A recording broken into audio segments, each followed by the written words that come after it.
That's what we do best. Meeting is officially now streaming live on the YouTube. So welcome everyone to the ApocaLips Comedy Showroom. We'll get the show started in just a second. If you've never been to our show, downstairs in the virtual awesome seating is where our VIP sits. Just go make sure feel comfortable, sit wherever you'd like. There is social distancing and that kid won't wear a mask. We try. As you can tell, there's somebody that's obviously from around the state house of one of our southern states. He's not going to wear a mask. He's not going to have any people in our show. So he's just angry. Reminds me of that old Woody Allen joke about the man who tried to commit suicide. It's in Love and Death, and it's in another one of his movies. The only one of his jokes I've ever seen in 2 movies. About the man who tried to commit suicide by inhaling next to an Armenian. And this particular guy is undoubtedly not that, but someone who has not worn a mask and is therefore persona non grata. Right. He looks like one of my ex-boyfriends. Votes like He one looks of my uncles. he looks like all of your ex-boyfriends. What did I do? Speaking of all my ex-boyfriends. Oh my God, they're holding a convention on the ground floor. What's your family doing up in the balcony, Mike, and everybody? Well, they're doing what Michiganders always do. They're cleaning their AR-14s and waiting for the apocalypse to happen. And they came in here because they can't spell the actual apocalypse. They thought the actual end of the world was coming, and they wanted to have a couple of speak. Right. They're like, better hit this church sermon one last time, you know. Absolutely. Each one of them is like, I live right here and don't wear a mask. Yeah. That's right. That's just to give you a rough idea of how stupid people from Michigan are. They actually migrated to a state where they'd be able to tell you where they lived by pointing. Mike, we do have bar service up in the balcony. Absolutely. Right, that's Blondie. Yep. Chick Young's famous cartoon character Blondie is your waitress tonight. A little bit out of work, but we got her working now. Folks, if I see that curtain, I know that it is time for my favorite thing to do on a Sunday night. Would you please welcome the ApocaLips Comedy Show? Woo! Wow, look at that. Open those curtains all the way. Who's out there? There is something that's you, Mike Langworthy. Like me, but isn't an when I say advertiser, I mean advertiser. I'm digging the bow tie, love the monocle, and glad you have the champagne. Wondering if you could tell the folks at home or watching on the YouTube, what's that you're carrying in your fancy little avatar? Oh, come on. That old chestnut? Well, it's not a chestnut. It's a golden globe. That's right. I'm more successful than you probably are. I wrote for television for a long time, still write for television, have a couple of projects in the hopper, as we like to say, when we're out of work. Out of work, how do you say out of work in television writer speak? In development. Thank you.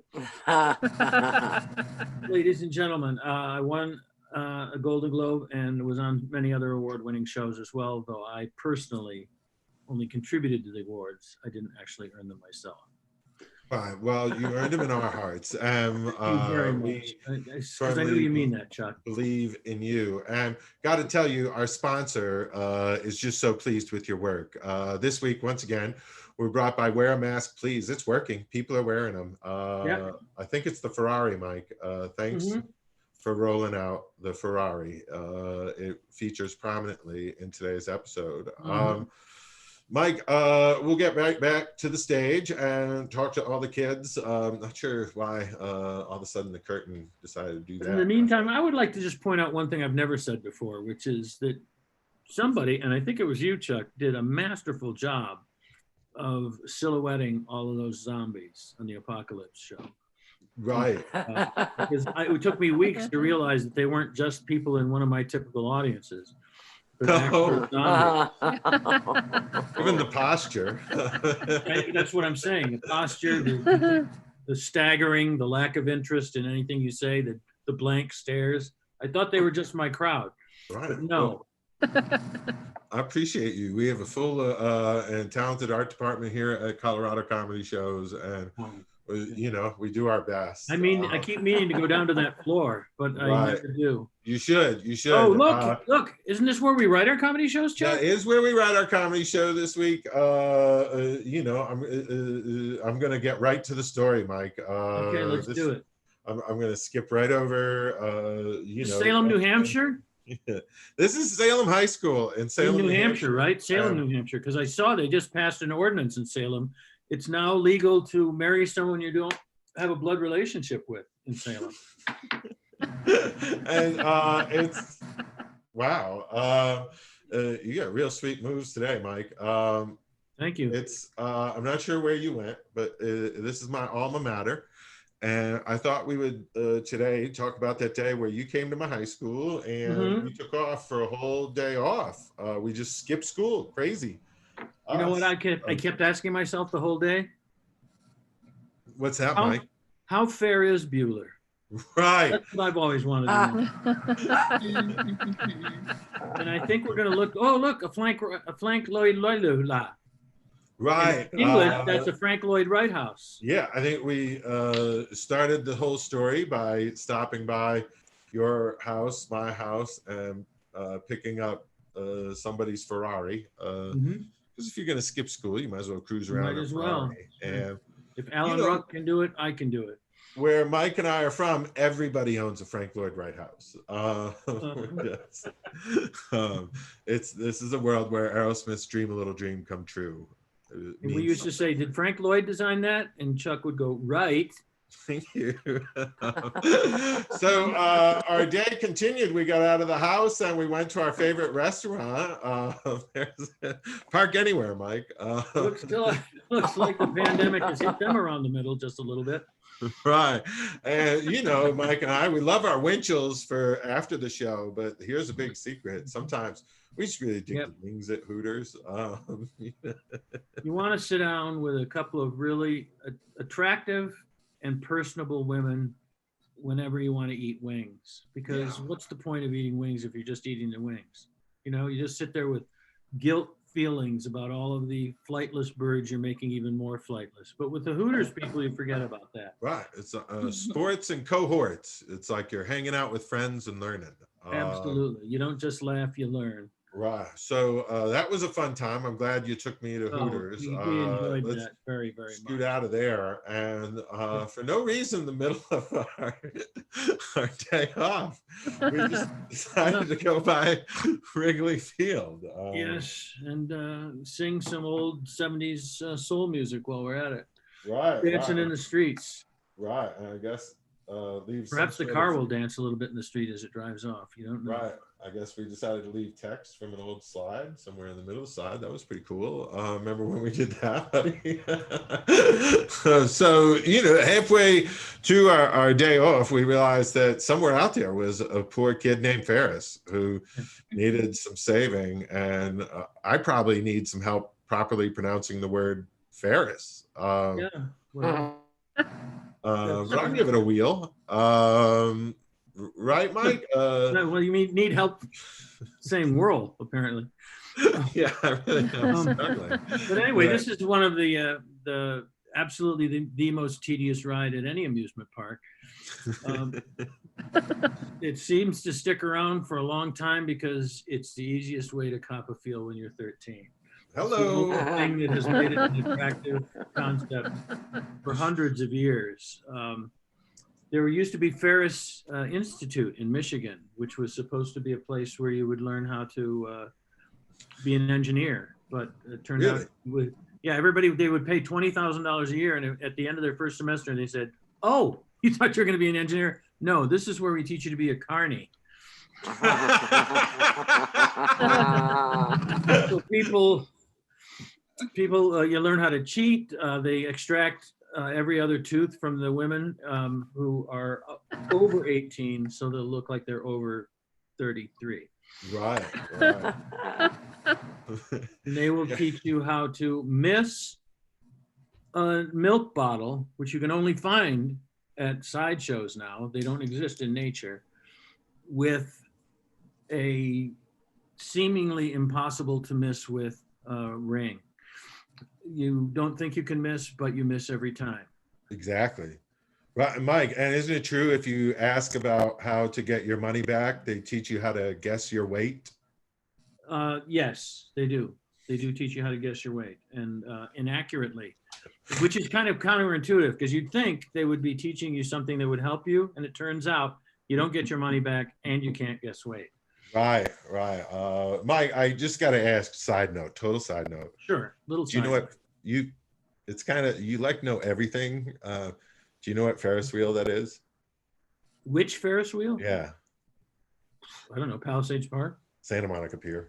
Okay. Anyway, That's- right, just out of the Oh, blue. that's yeah. Why don't you cover up Ocean Avenue with the car and then ask me a question? Just of all the people I know in the world. This looks like Save Ferris the band. That, see, you're just amazing. That we ended our night with a great trip to go see Save Ferris the band. And then we popped in, we did some crowd surfing. And I often wonder why people like this, who spent their entire adolescence in a basement practicing a bass and having absolutely no friends, you go down one of two roads with that life. You either become Ferris, Save Ferris, or you pick up a gun and go to a school. right. These are the people who actually mastered the bass. And as you can see, hello. Gang, I think there was a hidden double entendre in there. So if you're scoring along at home, master bass. right? If you're scoring along at home, I think Mike made a joke. We should get that to the stage, Mike. A huge show of all kinds of very funny comedians. Oh God, yes. Today. And it feels we're good. Getting that started in just a half an hour. But first, please welcome, if you will, the very talented, very funny, incredibly charming Emily. Chuck, say the last name. Oh, everybody, this is Emily Cornelius.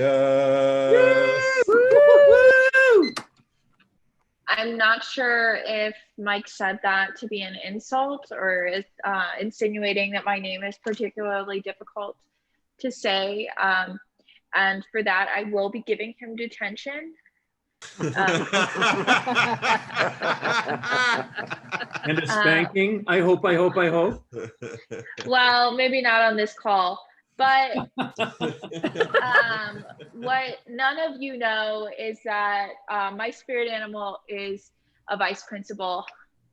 And that's kind of what I wanted to evoke during this Zoom call. This will be virtual detention.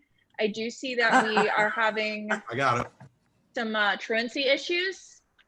Very evident with Jake. I am incredibly displeased that it on my list here it says, you know, Jake, you're in detention for being late, and I gotta say I'm very disappointed, and you will be getting another one until you can show up on time. All right. Excuse me.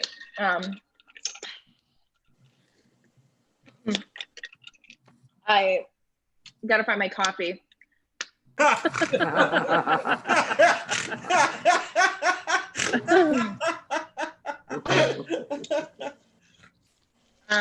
right.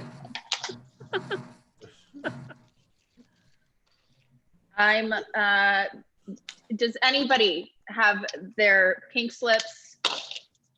No, their pink chat boxes. I'm sorry, this is virtual detention. I am gonna start calling out you all as I do, as I feel is appropriate form of punishment. So I will be publicly embarrassing you. It looks like chat, the chat box is being used. I find that incredibly disrespectful, Mike. I'm speaking. You're actually here in detention, Mike, for, what does it say? Excuse me.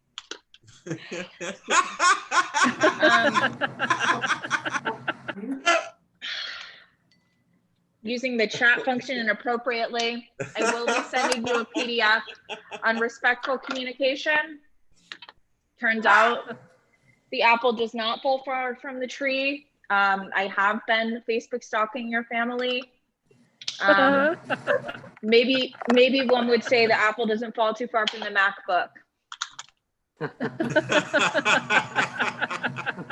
Next on my list, I've got who is this? A Charles Roy.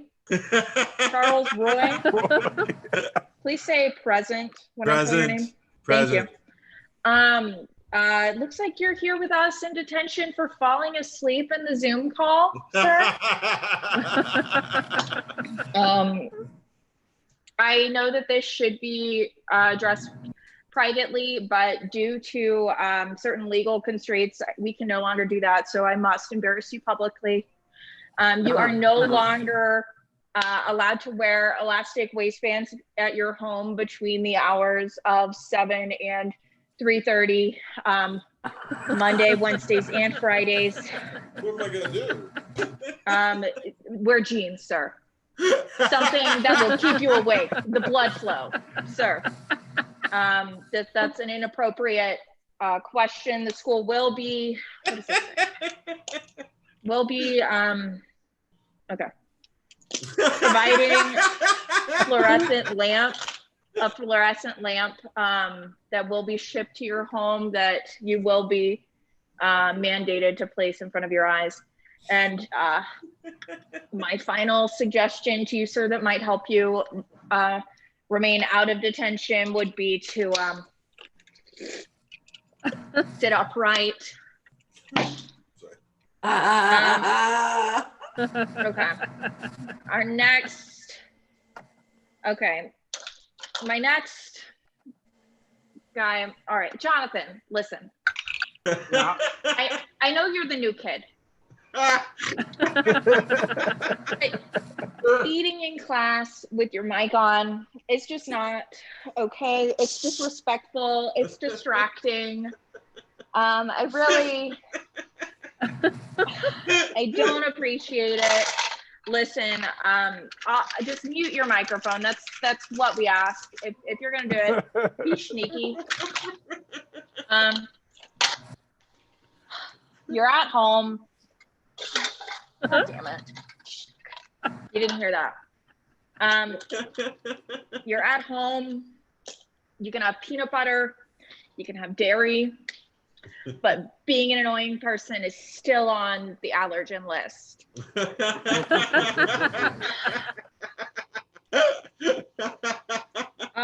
You know, and it looks like my last folk that what we've got time for is going to be Miss Megan O'Neill. This specific, thank you. Do not interrupt me.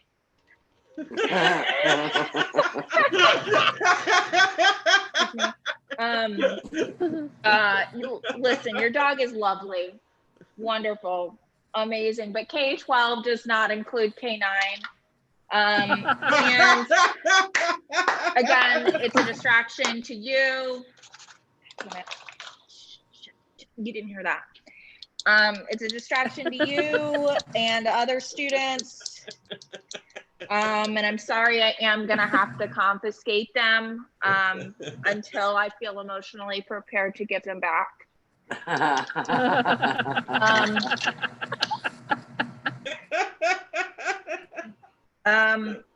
Yeah, you know, guys, we can't keep doing this. Detention is not fun for you. It's not fun for me. I gotta go find my coffee. Emily Cornelius. Wow, Gentlemen. I got water everywhere. I don't know if anybody saw it in the chat that I got punished for. What did you say? When I didn't was on read a it. tour, my first show business job, one of the places we had to perform was a middle school. And the guy who was our contact at the middle school was the vice principal. And he had and a prosthetic limb on his arm. So he was the guy that you had to go in and get detention and punishment from. The guy had a hook for a hand. Must have been the most intimidating thing in the world to be a 7th grader in that town. That's all I could say. It's not all I can say, but it's the only thing I'm going to say right now.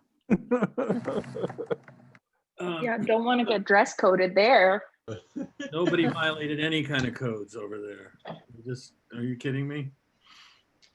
He quit his job to become an extra on the Pirates of the Caribbean franchise. All right, so now let's go on with our next performer, someone that I've known since we were both struggling young comics in New York, and now we're struggling comics in Denver and Los Angeles, respectively. Please welcome, if you will, Pastor Jonathan Solomon. Thank you very much. It's great to be here. I would say that, except here it is in my office, my little mini studio, so it's great to be. I'm here all the time, so it's great to be with you, is what I mean. So I feel like it's incumbent upon me as a comedian to first talk about COVID. I am adjusting to COVID. It's better than those early days when our supermarket out here is Ralph's. I would go to Ralph's and intend to get like steak and water, and I'd come home with like a 6-pack of Schweppes tonic water and the Hungry Man Swedish meatball and grit. Which I have, since COVID started, I have eaten some TV dinners, and sometimes it's so 50, sometimes I put on the TV while I'm eating TV dinner, and I always expect to see a news story, we're invading Korea. But I actually hit on a woman at Ralph's recently. I hit on her, and also I think I may have been a little dishonest. I gave her the impression I was really wealthy, which I did by buying 2 packs of paper towels. But anyway, we exchanged information and her email, and now I'm really, looking forward to going on a date with her. No, doing a Zoom date will be fine, so that I can find out what she looks like. You laugh because I didn't say the part about we were wearing masks at Ralph's, which was essential to the joke, I thought. I do need to be dating by virtue of the old-fashioned way, because everybody's been telling me since COVID started that you got to get online dating, which I've never been really into. So now they're saying you got to do online dating. So I went on Bumble, and here's what I found: that there's this thing where like you message someone, they message you back, and that's fine. That goes a few times. Then you exchange emails, and that goes back a few. And then what happens with me is, then the next level is texting, and there's a few texts, and they just disappear. So I come up with either I suck at texting, or there's another story that all women over 50, between 50 and 60 who are attractive and intelligent have been kidnapped. One or the other. So as far as dating a comedian or someone who was once a comedian, I think some women are still under this like delusion that dating comedians is like a fun thing. Comedians aren't fun. At least comedians usually we don't tell jokes. We tell you we're depressed and we wish we'd been a musician.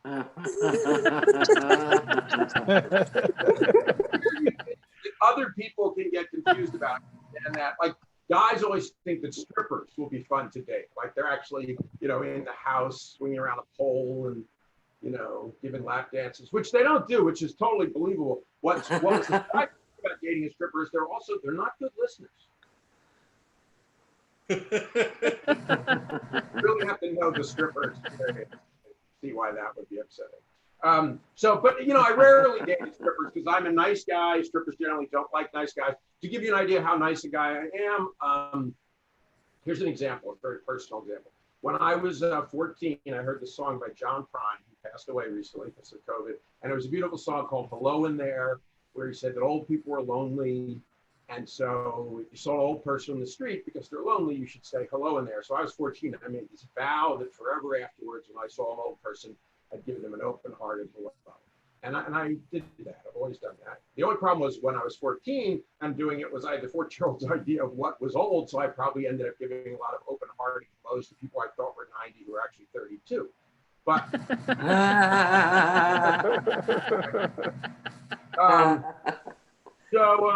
and then Trump. We got to talk about Trump. I figure we got to talk about Trump. I'm not, I don't get that worked up about Trump. I mean, I've gotten used to it. It's like, there's a lot of people who are evil and stupid and would do anything and have no moral compass. I feel that way about Maury Povich,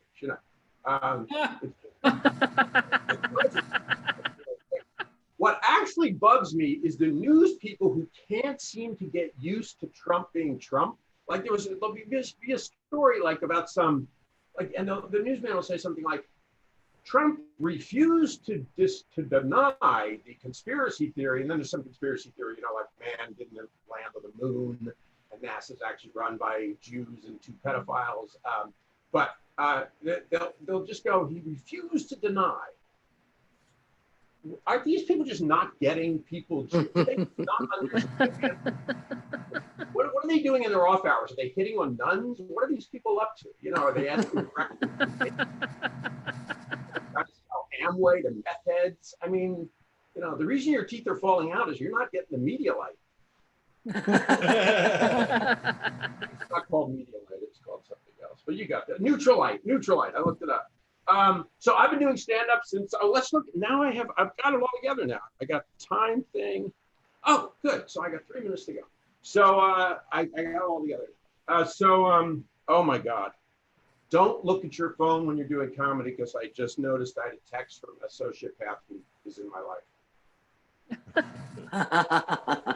This is not a bit. I actually have to breathe now and realize I have to answer their text later. Okay, so I've been doing comedy a long time. I started out in 3rd grade in math class. I had my feet up on a desk, and the teacher said, "Do you do that furniture in your own home?" And I said, "We don't have crappy desks like this in my home." I was not a cool guy. The kid who actually said that, well, actually in 3rd grade, I do want to say something about 3rd grade. 3rd grade, Miss Middell, and she broke my heart because she really broke my heart because in 3rd grade, first day, she wrote her name on the board, Miss Middell, and then she came in like 2 months later and she wrote Mrs. Hahn. And in between, I fall in love with her, but it turned out over the weekend she'd gotten married, which was like, it's like, okay, you're an adult, you can get married over the weekend. My highlight was building a fort out of blankets. I get it. So she had married some man, right? Mr. Hahn. I hope he's a man. She married another 3rd grader. That's depressing on a lot of levels. But she broke my heart. And I don't know if you remember the first time you realized there's unrequited love. It's like finding out there's no Santa. Actually, it's worse than finding out there's no Santa. It's like finding out there is a Santa, sending him a lot of letters, and then finding out he's going to skip your house. That's the metaphor. Actually, the kid who did the thing with the feet up on his desk, that was Danny Schechter. Danny Schechter was the cool kid. All the girls loved Danny Schechter. And then, but his life sort of went downhill because in junior high, he got bounced out of public school and got sent to a school for troubled youths that was run by Jesuits. That way must have known he had really gone too far because, he was like, Danny Schechter, couldn't you send me to a school run by rabbis?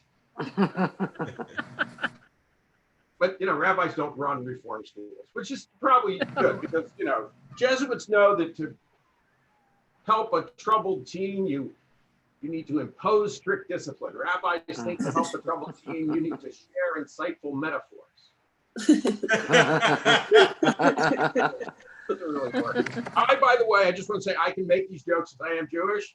My name is Jonathan Solomon, and that's my my real name is Hanukkah Ben Circumcision. So I'm Jewishy stuff. And I'm really, you know what I'll do? I'll make up for the last time when I went over by. Wait, I could tell a pun like last time, but no, I'll be done. That was great. Thanks for laughing. That was great, and see you next time. Yeah, Jonathan. Thank you, Jonathan. Everybody. Jonathan Solomon, ladies and gentlemen. And before we move on, Chuck, I just want to let Jonathan know that there's some kind of out of sync thing with your delivery. There was an out of sync thing? Yeah, it was a technical glitch. It wasn't like your jokes were out of sync with society. This time, anyway. Well, that's good. You We'll told talk me about what it was. last week next time. But at any rate, what I'm saying is that there was a technical glitch, so it was a little bit out of sync. The Okay. speaking in the audio. You might want to know that for No, that's good. provider. Yeah, good to tell me that. And I like the fact that we're doing this kind of show because you can take that moment to be a supportive host for a friend of yours. Right. He was great, Jonathan Solomon. I think we could give him another round of applause and it wouldn't hurt anybody's feelings. Oh yeah, he's getting love. He's getting love. That's fun. That's very fun. Nice job, Jonathan. Nice job. Chuck, there's a thing we do here. We like to give people gifts and we like to plug shows. Right. Any chance? Give an appropriate time to do that. That would be great. I think if we were to maybe call an audible, I think I called the show out of order. It'd be great if we could bring out Megan O'Neill and then we'll do some of the great gifts if that suits you. Well, like I say, I was just trying to give you the heads up. You're so fun. You're so fun. And thanks for not throwing me under the bus. I really appreciate it. I'm just saying sometime during the show, I would like, anyway, hey, We're Megan. We're giving Hi. Hi. You're not going to punish me too, are you? I hope not. No. All right, let's give a nice round of applause to Megan O'Neill. Woo, woo, woo, woo. Thank you. Okay, so I waited until the last minute to really look at the prompt, so I have questions. Nice. I'm hoping that these questions will just null out the entire essay altogether. My class can okay, because what is the question here?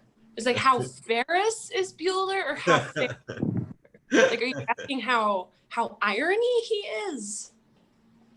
That's a lot to unpack. How ironic is he? He's very ironic. Okay. How fair is Bueller? If he were doing all this today, like having a day out, he'd be a hero, right? He's raise money for the hospital. He's, avoiding school in general, just for social distancing. Sure, authorities have to scare him away from parades and baseball games, but he's maintaining social distance in a strange way. I liked it. Yeah, and he's just staying in a small group of friends, maybe not wearing a mask as often as we have to now, but honestly, he's very fair. He's just, in fact. So I do appreciate Ferris Bueller for what he was doing beforehand. School starts tomorrow near me, so if my advice would be to ditch school, just don't go. Read a book or two. Just hang out on the internet. You'll learn more that way anyway, because you'll want to know.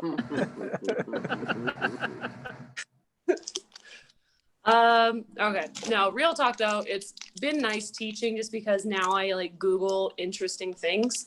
My kids will ask me hey, how many planets or how many moons are on Saturn? I'm like, you know what? I don't know. Let's check it out. There are 82, I'm sorry, 82 planets, moons that revolve around Saturn. Fun fact. Love it. Loving it.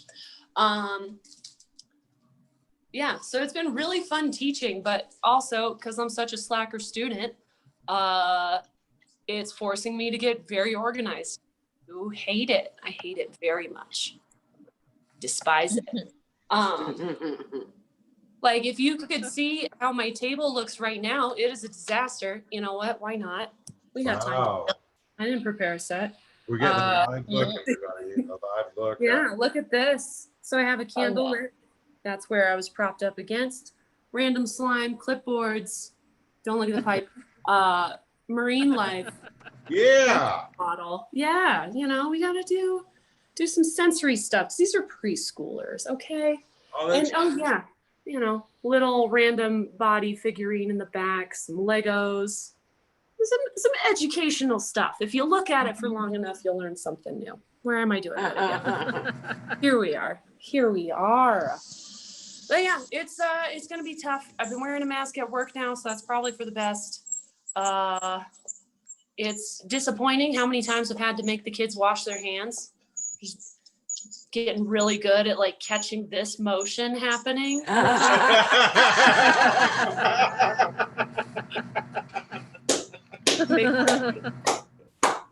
What was that?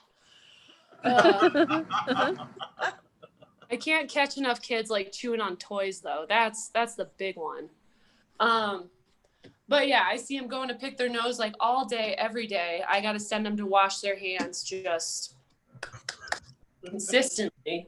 I'm surprised they have like little dry pruny hands every time they like try to clap their hands or sing songs or be in sensory.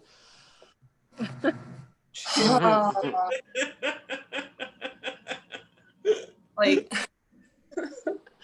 I think one of the best like tips I've gotten from other teachers, just put it in a song. And put it in a song. It's great. You know, I'll just be walking down the hallway like, you guys are so loud, it's disappointing. I wish you were quieter.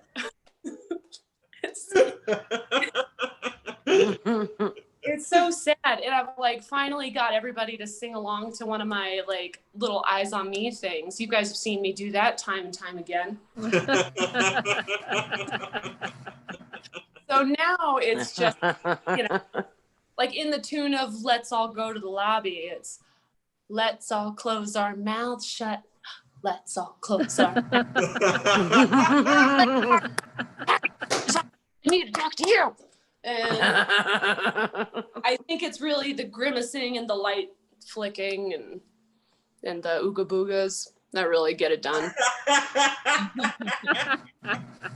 We got to be taking care of business. But I'll admit I do feel a little hypocritical because I understand that kids need to have their own conversations with friends, albeit, you know, grotesque ones.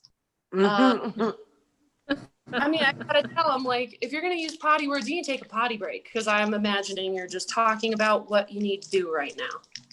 And that's never, they're just like trying to ad-lib a funny joke to make it funnier, because toilet is the funniest thing they've heard in 3 months. So they're going off like that. Oh yeah, well, sitting down on a toilet, and they're like, oh my gosh, we sit down on toilets. That's really funny. And you know, bless their hearts. You know, I have the power to just mold these little minds. And I love that I'm just forcing on them that Michael Jordan is the greatest of all time. Right. I do play a lot of basketball. I coach at George Washington. So that's like the one thing I want to like imprint on these kids. Like I found out one kid is supposed to be super tall. It's like, oh yeah, his dad's 6'6". I'm like, really? Tell me more. Get that hand-eye coordination going. I'm gonna coach you all the way to the top, buddy. Let's go. Oh, did I bring a ladder to school today? Here we go. We're doing our steps. Let's do it. Let's do it. Footwork all day, every day. Here we go. And yes, they're gonna. I'm gonna be so proud of them someday. Someday. For now, they'll say sweet things to me like, Miss Megan, you're making my heart sparkle. Oh, thank you. Carry that with me wherever I go and tell it at the next open mic I go to. Oh God, yeah, she's probably the sweetest one, but I'm like a little suspicious that maybe she's like already trying to figure out her sexuality. Like she was asking me one day while I was putting on sunscreen, she's like, Miss Megan, could you marry Miss Debbie? Like that's the other teacher in my classroom. I'm like, yeah, sure, if I wanted to, because like, look at me, I'm a bombshell.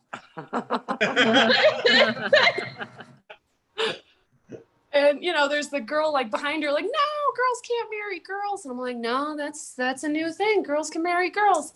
And you know, just the girl in front of me asking the question is just so giddy and just like bouncing up and down, and then running home to tell her mom that she wants to have a sleepover with all her friends and make cookies and take a bath together.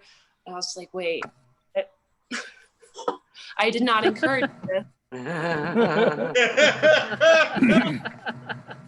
I appreciate feeling more freed than you were yesterday. All right. Great job, sweetie pie. I love him to death. How fair is Bueller, though?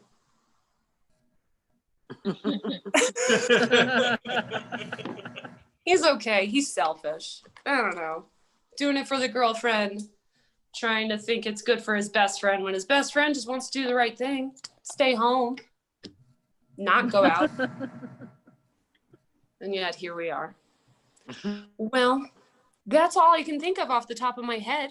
I'm gonna pass it on back to Chuck or Mike, who's ever feeling up for it. Megan. Thank you, Megan. Megan O'Neill, ladies and gentlemen, did a lovely job and managed somehow to time herself perfectly, even though I was muted when I gave her the time. Wow. Oh, yeah. But you've been watching that clock ever since you started playing basketball. You killed it, Megan. We're gonna call you Last Shot O'Neill now. Give me the rock. Give me the rock, O'Neill. Oh, I like that. Give me the Can we rock. just take 1 second before we get into the next thing, Chuck, so that Jonathan can work out his technical thing for a Yes, second? Mike. Can you unmute yourself, Michael, and just, oh, wait a minute, he's entered the room. He's getting ready. How about we'll give away prizes and work him in after that? Okay, that's great, because he's now connecting, but he's not connected.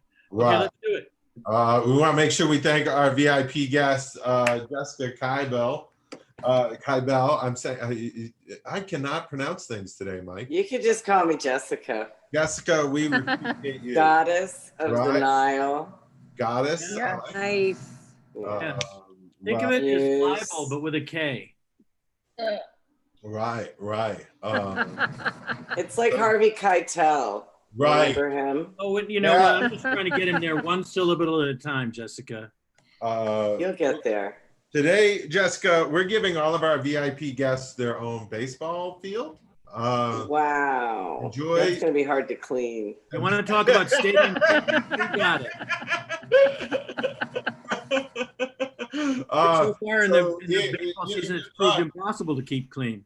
We found baseball stadiums are rather cheap right now, so we were able to take advantage of some easy financing and give every one of our VIP guests their very own imaginary baseball field. You can have a Detroit Tigers stadium, never used in the postseason.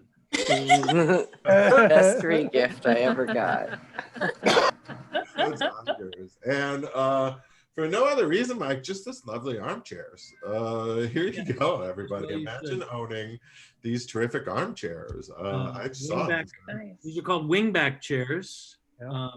Right, like the If you kinds see one, the people at Pizza Hut make you give the wings back. So right.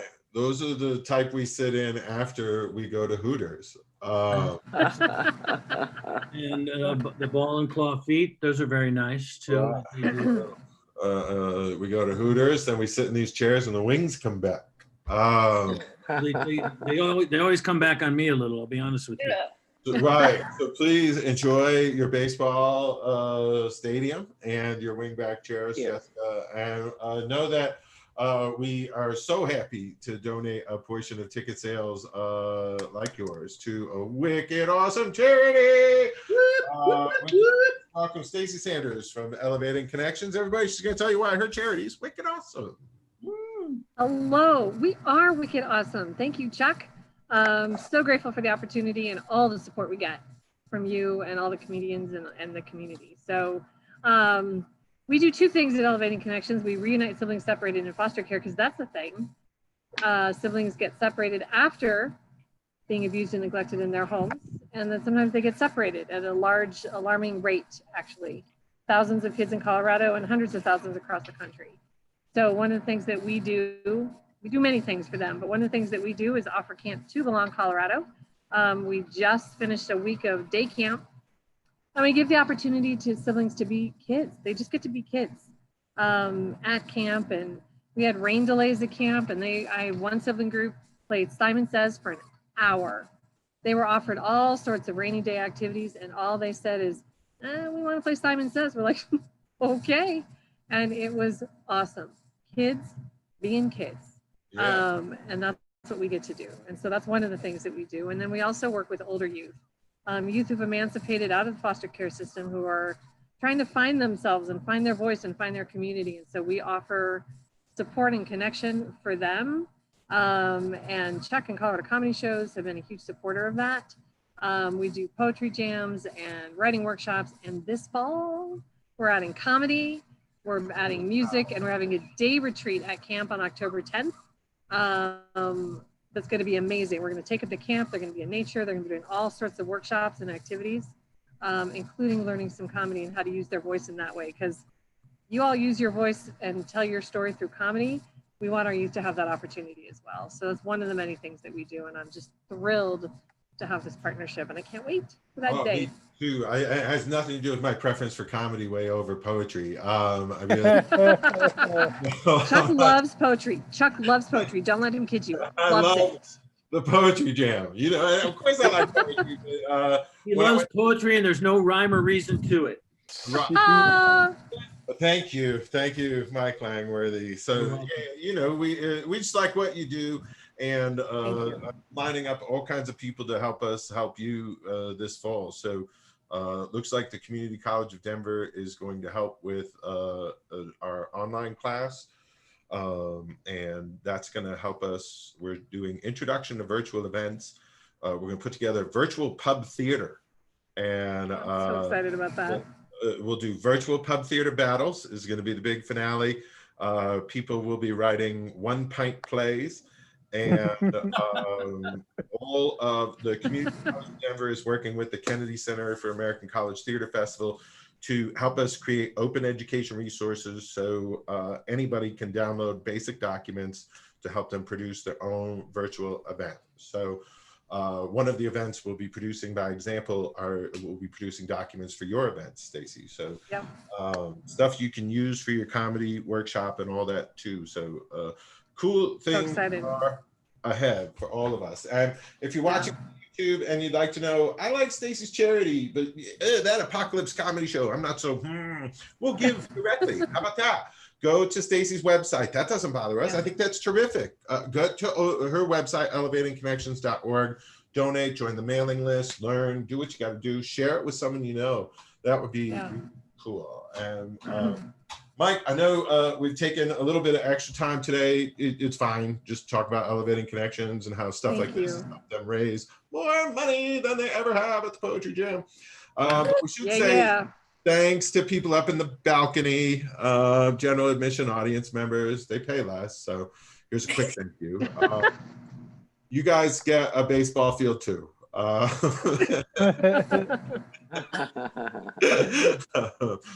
they played the World Series in a league of their own. Right. So enjoy this, and we'll send you this tomorrow in the email newsletter. And one other comic to go after this next comedian, Mike. We usually have a comedian from Dear Comics at the bar. Well, and we do.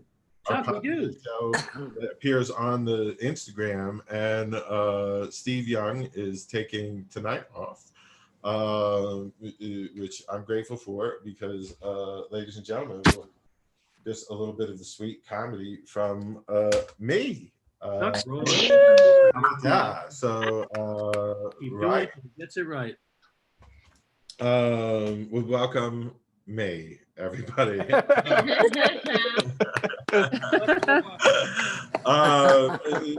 I am having fun. Tomorrow I'm going into the mountains to tell jokes in front of the people at a thing they call a place.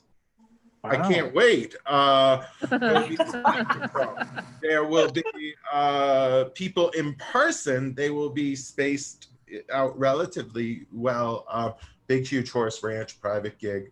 Yeah. Just say we donate a portion of that to Elevating Connections. All right, there. What I'm saying is I'm looking forward to it. A mountain drive. It will remind me a little bit of home. I'm from New Hampshire, a tiny little state over in New England. We have tiny little mountains. They're the White Mountains. Nobody knows anything about our mountains. We're not famous for mountains. We're famous in New Hampshire for our state motto, live, free, or die. Right? Who said it? Who said it? Emily. Emily, I'm going to put the spotlight on you. Look, this is the tiniest little person on our show. She's like 4'2", and watch what happens when Emily says New Hampshire state motto. Go ahead, Emily.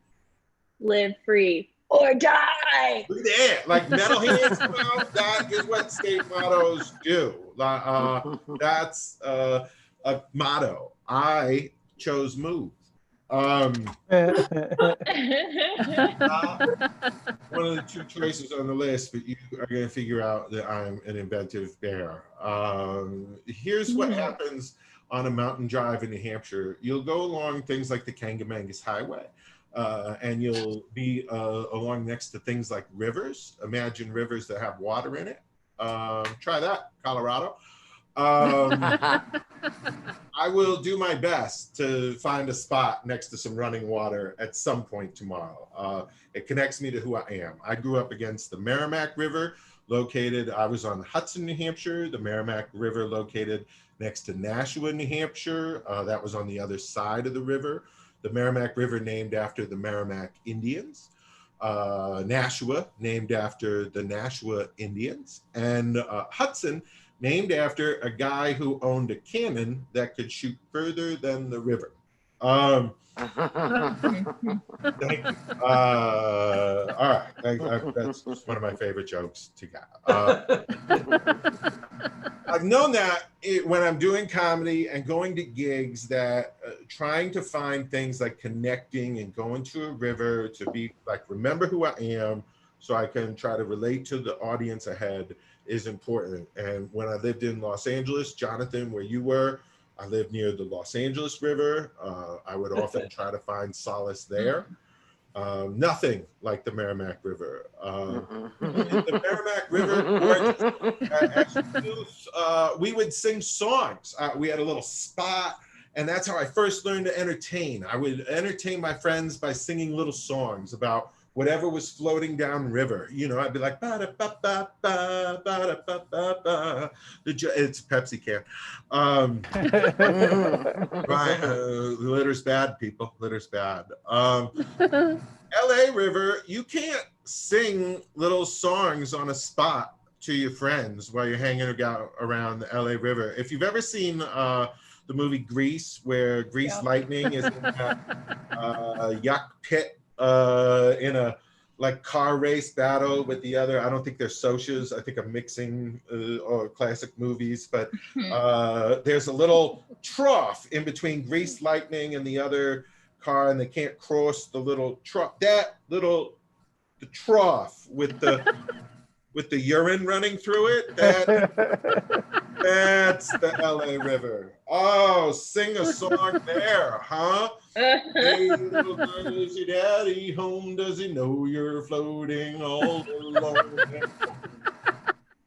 Let the river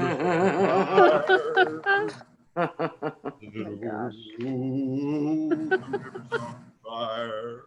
Just like this set, on fire, Mike. One last thing. If I could get this bit across, our headliner is up next, and I have important news to share with him. Jake Hovis is 8 feet taller than me. That's tall, by the way. That's not short. Unfortunately, just 6 pounds heavier. My COVID-15 has been my COVID-15 has been a pallet of M&Ms. One pallet, Chuck. No, I mean 15. Comfort food, people. Every morning, just to give you a rough idea, every morning when Chuck gets up, this is how much M&Ms he eats. His pancreas comes out of his stomach with its hands over its head. 2 scoops. A lot of sugar. That's what I'm saying. Right. Here's what you need to know, Jake, is that Kaufman's Big and Tall is closing. Oh, man. It's an off sale, and you're going to want to get there. What a deal. Gang, tiny little Emily, adorable, sweet little petite Stacy, Jessica. Thank you. Big No. Jessica. And here's Megan An too. average size. Your tiny little girls, little Mike, little Jonathan. Maybe you don't know anything about the Big and Tall store. That's a little place. Remember Places? It was not in the mall. Fat people are banned from the mall, right, Jake? We're not allowed. In the mall. The Big and Tall store, like, is out on the strip. You know, well past the Home Depot, where there's 4 lanes to turn. No cool brand names at the Big and Tall store. We get brand names like Knights of the Round Table. Right? Okay, Knights of the Round Table. I'm a knight. I've seen this at the Big and Tall store. I've seen a jogging suit in a size 68. 68. That's a doozy. This guy is not going jogging, is what I'm trying to tell you folks. Nike made the suit. So what's the slogan? I think it's just do something. Anything, you fat bastard. Take it was on the clearance rack, which is why I bring it up. That's my job. I'm to report things like a jogging suit in a size 68 on a clearance rack. Here's how that happened. Supply and demand, folks. A little thing in economics. Somewhere out there was a supplier, and somewhere out there was a manager who's like, jogging suits, size 68. Think we're gonna need one. Right? Never sold. Who knows? How'd you want to sell that? It had the little Nike logo. Just put a crescent bowl right there. I know fat guys who pay $30 just for a croissant. You're like, who knew? This croissant came with a jogging suit. Yeah. Here's what I'm trying to get at. My role here is to explain things. Where did a jogging suit in a size 68 come from? That's what I like to analyze. There's a little thing called globalization, which means somewhere over in China, there's a factory with a production manager offering direction, like Hop Sing, you start sewing and head that way. What I want you to do is start sewing and head that way. You two are going to meet in the middle, and plan number 1 is going to be done. Take your lunch. Right. You know, that's the Big and Tall store. I hope it remains open, and good luck to all the kind folks over at Kaufman's Big and Tall. You know, may they survive the next pandemic. Well, thank you for having me on the ApocaLips Comedy Show. More entertainment for Big Jake Hovis coming up. Chuck Roy. Chuck Roy. That's my name. It says it right in. It says it in lights. It's about time. Right. Feels good. Mike, we've switched my name out and clearly replaced it with a bigger name. He's very big in show business. He's very big in show business. For your show tonight is someone who's very affable. Well, I think we should give him a rough idea of scale, don't you? Right. He's performing from the airline hangar at the moment. Right. Commitment. Speaking of scales, have you ever heard a narcissistic opera singer warm up? Me.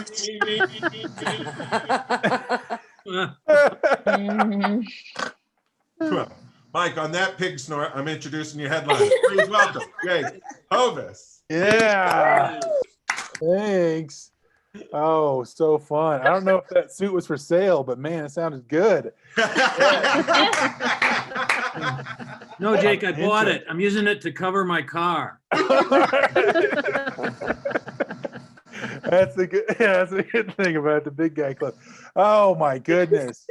Oh wow. Okay. Well, I am married. Yay! Nice. In Hell yeah. 9 years. Some people like congratulate that, but like I know these are mostly broken comics, so they probably won't. But I think it's weird when people congratulate you for being married 9 years. I mean, in the grand scheme of things, it's not that long, and it's like you're congratulating me for not doing something. Like, I just didn't divorce my wife. I mean, like, we still get mad at each other. I just ignore her. We don't get litigious is basically my we prefer not to fill out paperwork. And you wouldn't congratulate me for not getting a bankruptcy. That's but my wife, she feels safe around me because I can either, fight off the danger, whatever danger is coming at me, mostly nunchucks, I imagine. Danger it is. I can fight it off, or in the case I can't, she can outrun me. So either way, completely safe. This comes out when there's a noise in the middle of the night. She wants me to go check it out. I'm like, what am I supposed to do? I don't have a gun. I have no, training. I did debate in college, so maybe I could talk him out of it. I don't know. Like, you don't really want to do this. A life of crime, and then high school to prison pipeline and whatever. But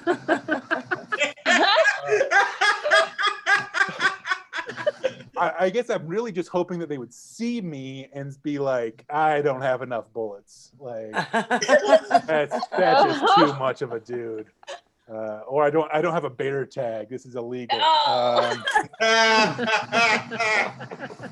My biggest weapon is actually our bedroom is on the second floor, and the door to the house is on the first floor. So if I'm at the top of the stairs, I have a distinct advantage. I mean, we are going to relive Indiana Jones if this happens. Hit you with a whole lot of gravity, and I'll win at that point. All right. Hey, I moved into a new place, and it has a fart fan. I don't know if you guys experienced this. I feel very, sophisticated because my house has a fart fan. Not that sophisticated because I still call it a fart fan. But the question is, when do you turn the fan on, right? Is it as you're entering the bathroom, you're like, this is going to be a bad one? Or is it like when you're leaving, like just for the next person, I'll just turn it on? For me, it's neither. It's always like in the middle of business. My wife will come in, give me a dirty look, and turn it on. So that's how that works. I actually have in my set list this next one is fat guy clothes. So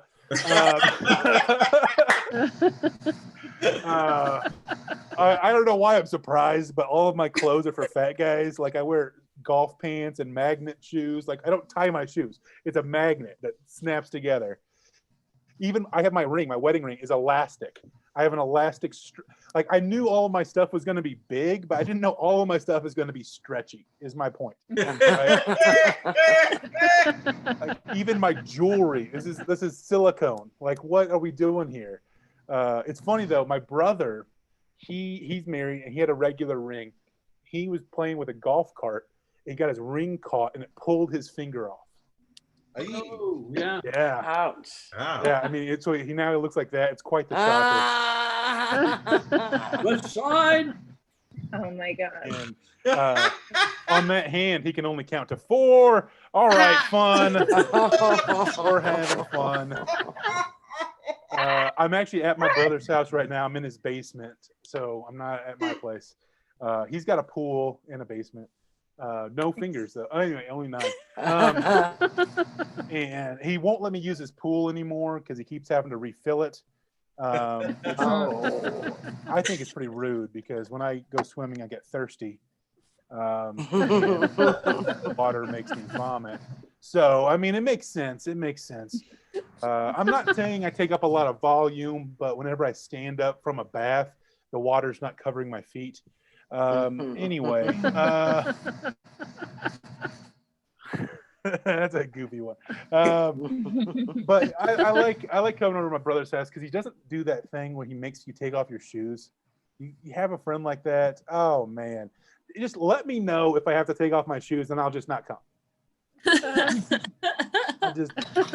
I'm good. I'm good. I don't want to see you enough to take off my shoes. Now, it has nothing to do with like odor or whatever. Like I mean, it's not that bad. It's normal. It has to do with the visual representation of my size 18s next to every other normal human person. No. Big old clump and be like, oh, okay, guess which one Jake's are? Oh yeah, it's that canoe right there. Anyway, I was in a competition with musicians and comedians at the same time, and I think that's messed up because I'm doing all original stuff, but they're like doing Journey. Like, oh, I love that song. Well, yeah, everybody loves that song. They wrote it. I did all. If I get to get out there and do my own, like, if I get to rip off someone, if I can do like a Carlin bit or whatever, well, then it's apples to apples. But you're doing covers. I should be able to say "Get Her Done." That's what I'm going for. Right? You might be a redneck. That's what I should be able to do. But a drunk lady came up to me and said that I was the funniest of all the comedians, which was a weird way to phrase it, right? Because does that mean some of the musicians were funnier than me? I don't know. All right.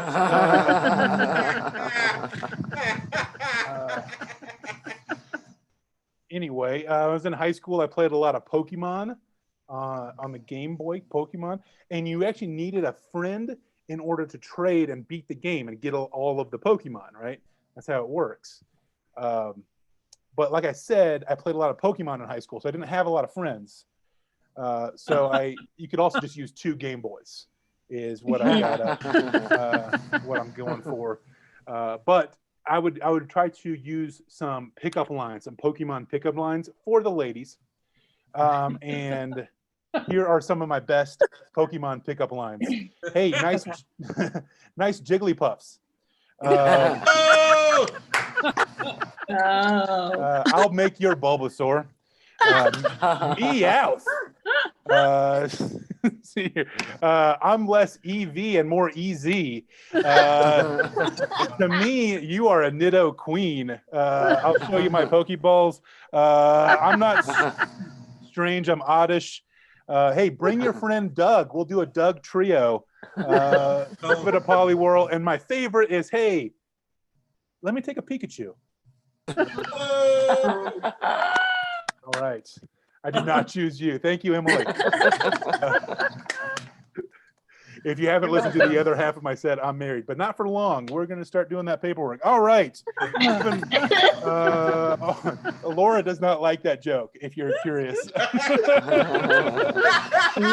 No, she chose you, nobody else.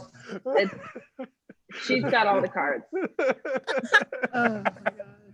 Hey, here's a new one. What do you call a big girl?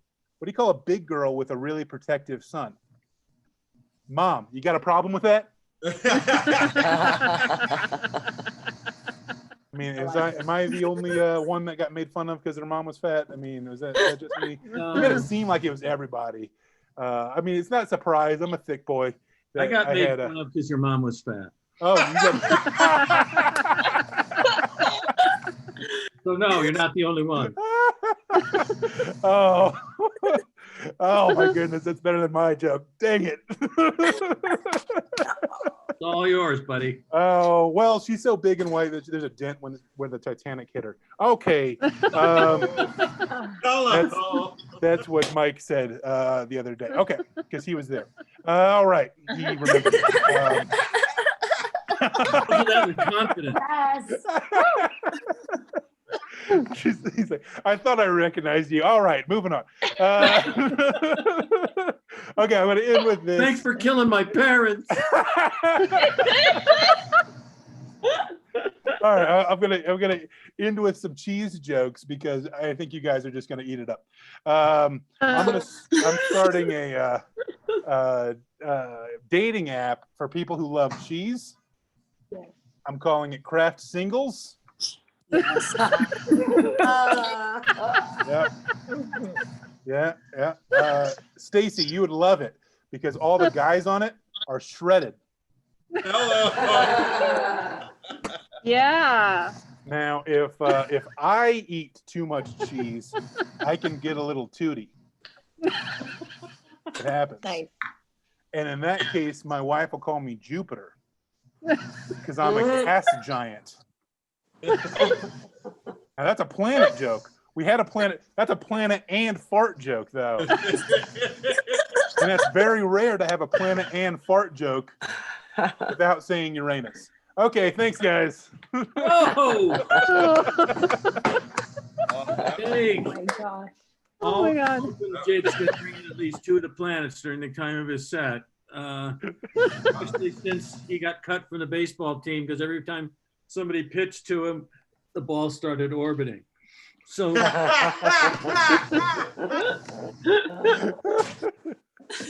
hey, can you hit a curveball? He said, I don't know. I've never seen one. What I'm saying is he's big. I'm saying he's big. I don't know if he pointed that out during it. But I thought somebody should mention it because it's just sitting there waiting. Hey, what a good show. He had a lot of jokes about his family. Which one was my favorite? I'm not sure. I'm trying to put a finger on it. Hello. You know what? That's the second guy I know of who lost his ring finger because of an accident on a vehicle. Isn't that interesting? No, it's not. And I get that, but so what? I'm the one who's hosting the show, so fuck you. What I meant to say was, I hope you like that joke. Hey, Chuck, could we just bring Jonathan Solomon back for a minute to test his audio and video? Yeah, we really can. Let's just for a second. we'll disperse with the. Do one of your hilarious jokes from the life. You know what I mean? Right, ladies and gentlemen, returning. One for me and one for the road. Two antennas got married. The ceremony wasn't much, but the reception was great. All right. It's totally in sync. It is totally. Actually, since you've got me on screen, I want to say what I put in the chat, which is tonight was a very funny, great show. I didn't do any laughing, and I apologize because I was flipping out over the tech issues, and then, honest to God, a text came in of a totally goat rodeo family situation. So, such are the vagaries of doing a show on Zoom. Yes. Apologies. No, you know what? Right. We think it's great that you're here, and the fact that you don't laugh, hey, you know, what else is new? Every laugh we get is a laugh Jonathan doesn't. I'm not saying he's competitive, don't get me wrong. Hey, I don't come here to be made fun of. Laugh Jonathan doesn't get. I don't come here to be made fun of. Where do you usually? Right. And there she is, all 6'6" of her, Jessica Kybell, ladies and gentlemen. Put it in the chat for everybody. If you put it in the chat, expect it to come back on you. Right. So Chuck, do we have anything going on at the very end of the show? I think we can slowly say goodnight and thank everybody from Elevating Connections for letting us chat and tell you about them, and then remind you we're not singing tonight. We're the we might be singing. You know, sometimes we let the YouTube audience go first. And oh yeah, there you go. We do the thank yous and people such. Holding their nose. I don't think that's the best way to say thank you. Right. Remember last week, Mike, when we didn't stop the live stream and everybody heard what happens after you leave the apocalypse? So you know. Sorry, YouTubers. We enjoyed having you, but the rest is private and, you know, just for our